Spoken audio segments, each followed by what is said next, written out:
I don't mind being the 1 millionth person to point this out, but that's ramen. That's ramen. The record is not called ramen. It's still called Alfredo, except this time it's Alfredo 2 Electric Boogaloo. Everyone knows that. That's the sequel to their first record called Alfredo, and this time they are back once again, they being Freddie Gibbs and the Alchemist, with Alfredo 2 Electric Boogaloo. Nope, it's just Alfredo 2. And by the way, if you hate this bit, if you're tired of this bit with the whole electric boogaloo thing, don't be mad at me. Be mad at them, the collective them, all the people making part twos. It's actually quite alarming how many records are part two from all different genres, mostly hip hop, but a lot of people just choose to make part twos of records that exist. So if you don't want me to keep adding Electric Boogaloo to your album titles, then think of new album titles. It's not my fault. This record should have just been called Ramen. Now, I know why the record is called Alfredo because of their names, they put it together, yada, yada, yada, but still, they should just call this album Ramen. But it's not. It's Alfredo 2 minus the Electric Boogaloo.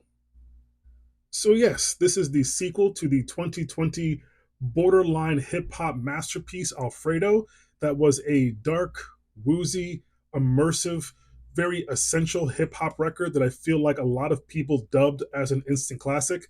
I feel like I was a part of those people who felt that way. And this new record is definitely different in tone, in my opinion. And even though I just ranted about the cover of this record, ironically, I do have to say that I feel like this cover is more reflective of the sound of this album because, in comparison to the first Alfredo album, this record is a lot more accessible, it's a lot more playful and jovial, and I feel like this shows Freddie Gibbs and the Alchemist at completely different points of their lives. Now, the strange thing for me personally, I feel like that there are two different Freddie Gibbs because there are times where, let's say, he's doing his projects with the Alchemist, like the Alfredo records or Fetty, or he does his collaborative projects with Madlib, like Pinata or Bandana, and I feel like this guy should be in my top five favorite MCs going today. But then when he works on his more, I guess you could say, all over the place projects with various different producers, it's more collaboration with a lot of different people. I have a completely different feeling towards Freddie Gibbs, and I don't find him to be, I guess, as impactful or as special. It's almost like he needs to have that one single voice to kind of bounce ideas off of and to kind of harness his talent and put it in a more cohesive direction.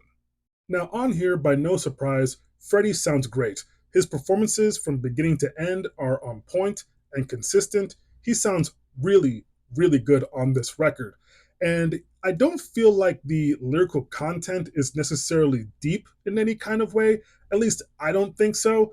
And I feel like a lot of the things that he's saying on this album are things that I would see him saying on Twitter, for example, just talking about women, what to do, what not to do, talking about other guys and what they have and what he has and what they don't have. And also, he makes it very clear that he still intends to squeeze the tits together of DJ Academics, which is fine by me because I don't like that guy and I think he's a huge piece of shit.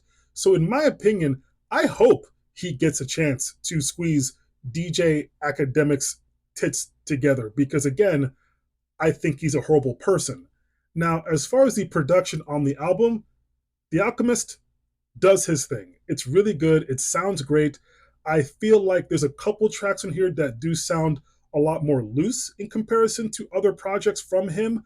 But I've also said in the past that my favorite version of The Alchemist is a much more weird version. And this album is not weird by any means. It's a very, I was going to say safe. This is not safe, but it's just a lot more accessible and a lot more easy to digest. But again, very good. Now, the final thing to wonder about is this T2 Judgment Day? Is this Wayne's World 2? Is this The Raid 2 Before Sunset? Is it one of the sequels that outshines the original? In my opinion, no, it does not. I will definitely always prefer the first Alfredo record. It's just more my tempo. But if someone else was to say they actually really prefer this record and this appeals to them a lot more than the first Alfredo album, I'd understand. But this is a very, very solid follow up. 8 sticks of butter. Peace, love, butter.